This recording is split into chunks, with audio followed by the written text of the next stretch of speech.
I prefer gold to silver, you know, for my medal. I figured you'd recommend me for one since I, pulled your boots out of the fire. If we present you with a medal, you'll end up sitting on stage listening to politicians make speeches for a couple of hours. Fun. That's a good point. They'd probably make me shave, too. I spent the last 7 weeks working on this baby.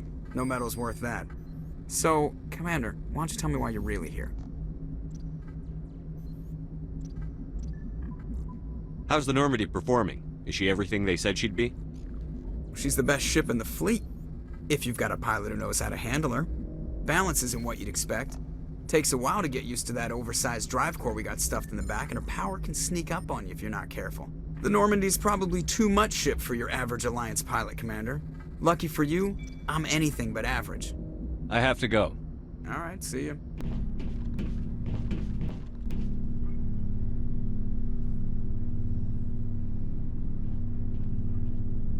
Anything you need, Commander? Just trying to get a sense of where the crew's at. Thoughts? Is this an official evaluation, Commander? Or off the record? Alenko, when it's just you and me, you can consider it off the record. That's a generous attitude. Okay. I think there's something wrong with all this. This Saren is looking for records on some kind of galactic extinction, but we can't get backup from the Council? Sorry, Commander. There's writing on the wall here, but someone isn't reading it. The Council doesn't want to believe anything's wrong. I'd call it human nature, but... I hear you. It just seems like a group that's been around as long as the Council should see this coming. Sorry if I got too informal. Protocol wasn't a big focus back in Bot. Tell me about it. Biotic acclimation and temperance didn't last past the airlock. To the kids they hauled in, it was brain camp. Sorry, hauled in is unkind. We were encouraged to commit to an evaluation of our abilities so an understanding of biotics could be compiled. There are worse results of accidental exposure to element 0 in the womb. Beats the brain tumors some kids grew up with. Is there some question about how you were exposed? My mother was downwind of a transport crash. It was before there were human biotics, a little after the discovery of the Martian ruins. It only gets iffy around 63 when Kinetics was running out of first-gen subjects.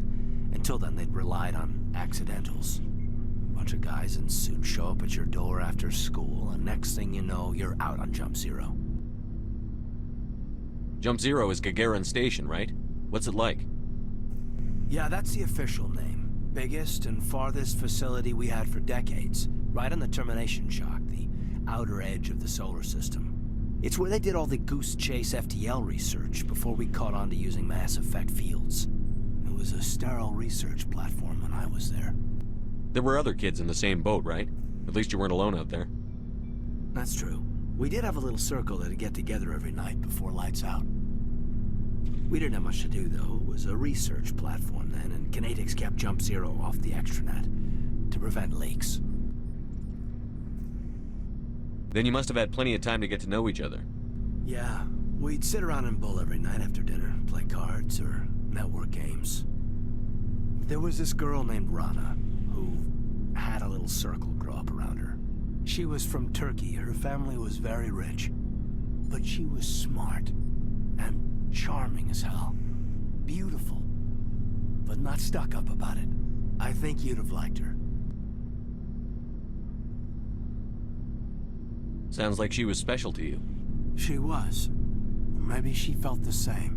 But things never felt together. Training, you know.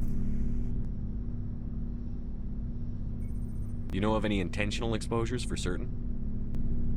No one knows.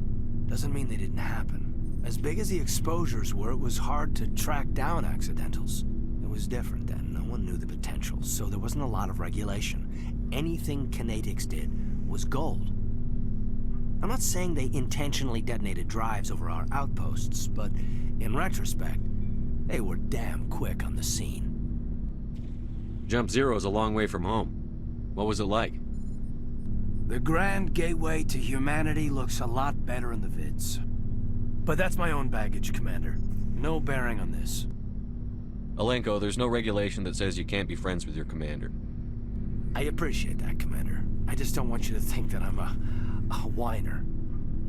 Besides, I've got my past squared away.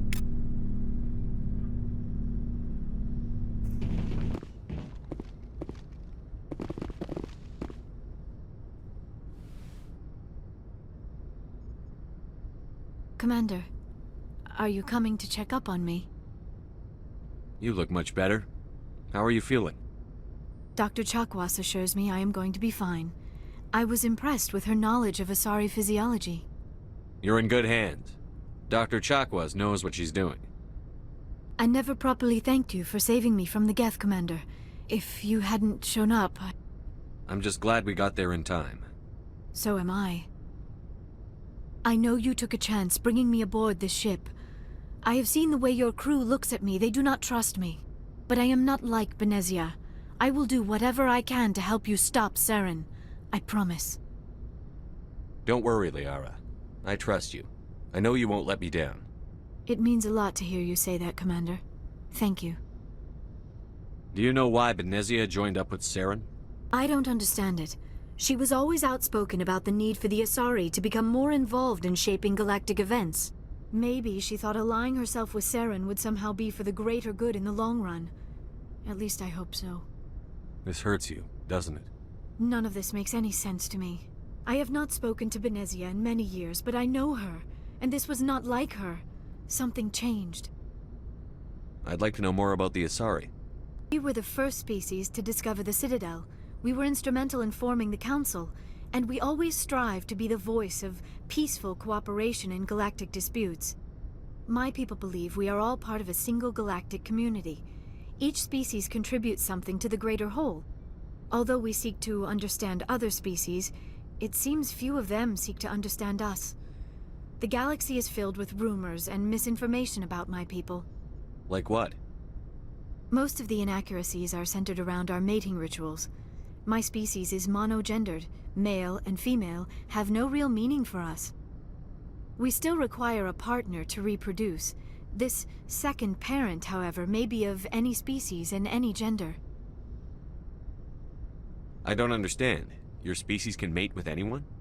Mating is not quite the proper term, not as you understand it. Physical contact may or may not be involved, but it is not an essential element of the union. The true connection is mental. Our physiology allows us to meld with other beings. We can touch the very depths of their minds. We explore the genetic memory of their species. We share the most basic elements of their individual and racial identities. We then pass these traits on to our daughters. It is how we learn to grow as a species and how we develop a greater understanding of other races. What happens to your partner after the union? Every relationship is different. Some unions are a single encounter with both parents parting ways afterwards. Others can be more long-term. Sometimes an Asari and her partner will stay together for many decades. Do you know who Matriarch Benezia chose as her partner? She rarely spoke of her partner. Though I know my father, if you want to use that term, was another Asari. I thought you always needed another species to serve as one of the parents. Think about it, Shepard. If we were not able to mate with our own species, we would have died out long before we ever mastered spaceflight and left our homeworld. Union with our own kind is no longer common, not for the purposes of reproduction. Most Asari believe it weakens our species. Asari daughters inherit racial traits from the father species. If both parents are Asari, then nothing has been gained, or so conventional wisdom would hold. I am what is sometimes called a pureblood. Though no Asari would ever be cruel enough to say the word to my face, it is a great insult among my people. It is possible Benezia's partner was embarrassed by their union. She may have been too ashamed to publicly acknowledge me as her offspring. Maybe she wanted to meet you, but couldn't. Something could have happened to her. Maybe she passed away. You might be right. I hope you are. But I have no way to know for sure. Benezia never spoke of her partner. Whatever happened, it caused her too much pain to dwell on it. She raised me by herself, though that is not uncommon. Many Asari raise their children alone, particularly if the father species is short-lived. Often the partner will pass on long before the child reaches maturity.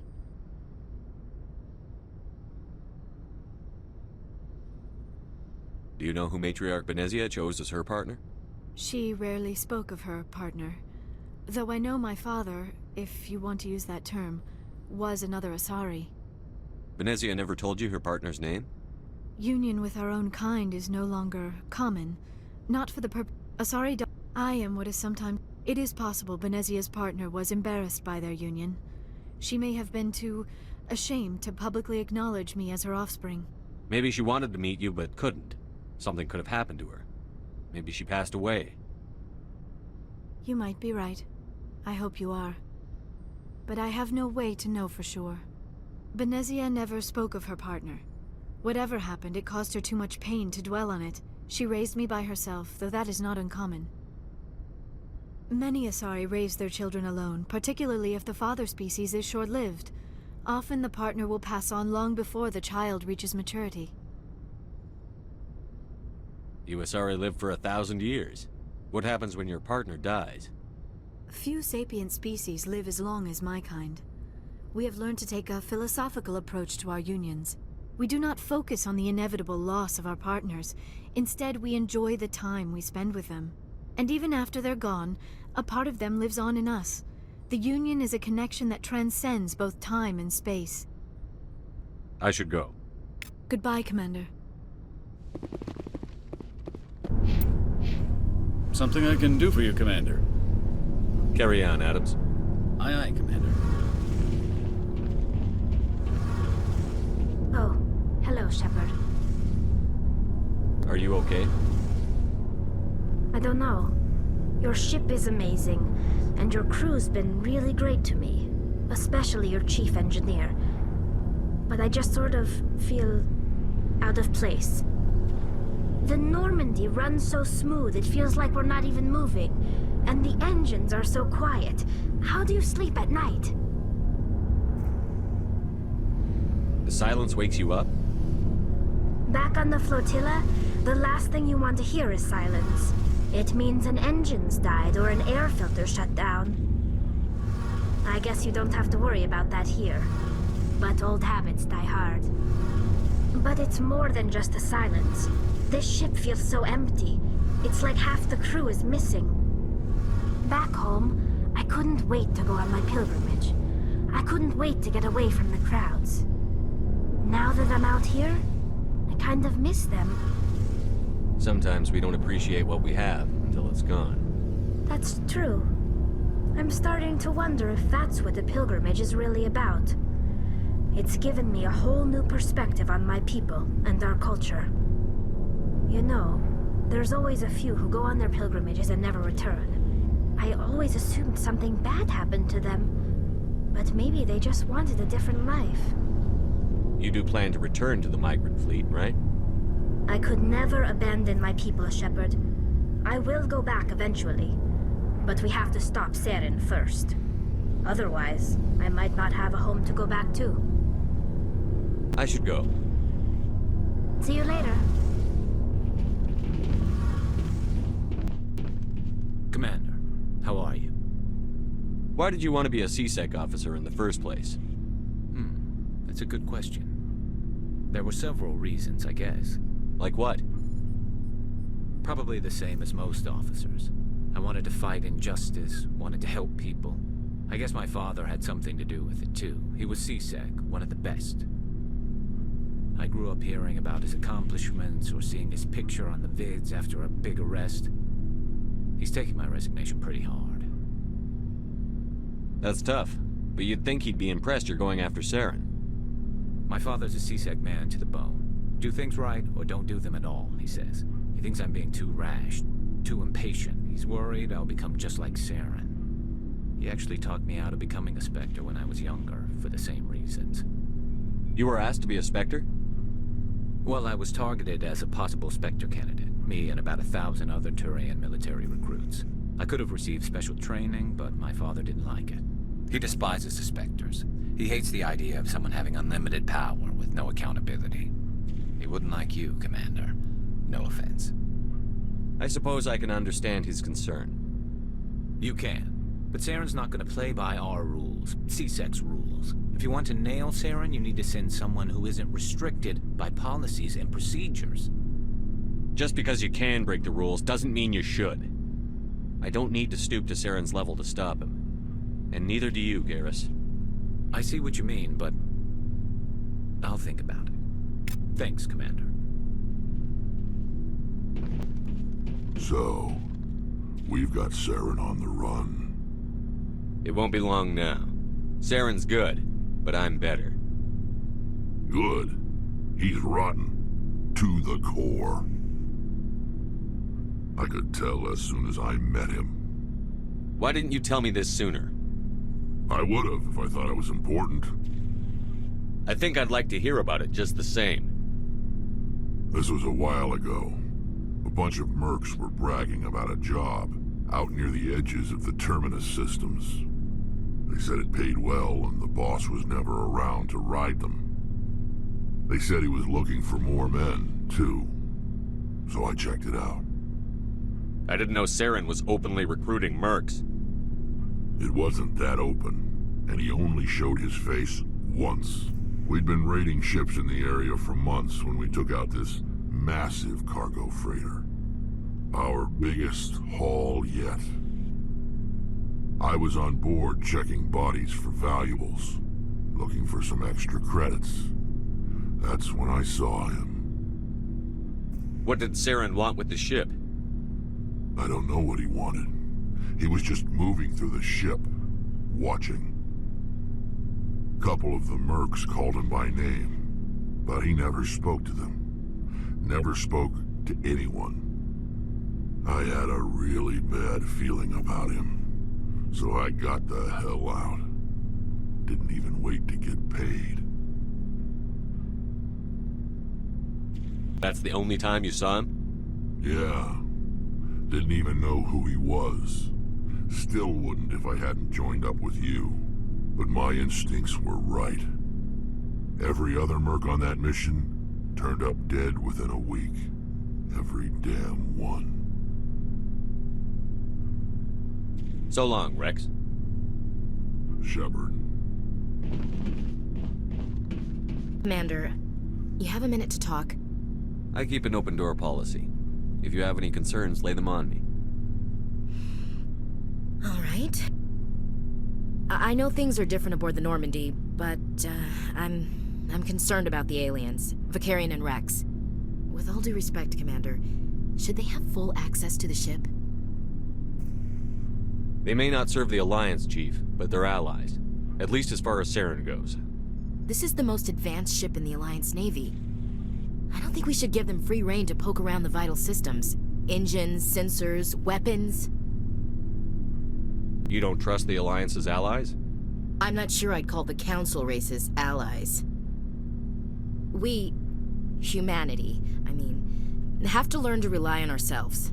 Standing up for ourselves doesn't mean standing alone. I don't think we should turn down allies. I just think we shouldn't bet everything on them staying allies. As noble as the Council members seem now, if their backs are against the wall, they'll abandon us. You've got a pessimistic view of the universe, Williams. A pessimist is what an optimist calls a realist. Look, if you're fighting a bear and the only way for you to survive is to sick your dog on it and run, you'll do it. As much as you love your dog, it isn't human. It's not racism, not really. Members of their species will always be more important to them than humans are. These seem like deeply held beliefs, Williams. What made you think this way? My family's defended the Alliance since it was founded. My father, grandfather, great-grandmother, they all picked up a rifle and swore the oath of service. I guess we just tend to think of Earth's interests as our own. All right. I can see where your concerns are coming from, Williams. But this is a multilateral mission. You're going to have to work with aliens, like it or not. It won't be a problem, Commander. You say jump, I say how high. You tell me to kiss a Turian, I'll ask which cheek.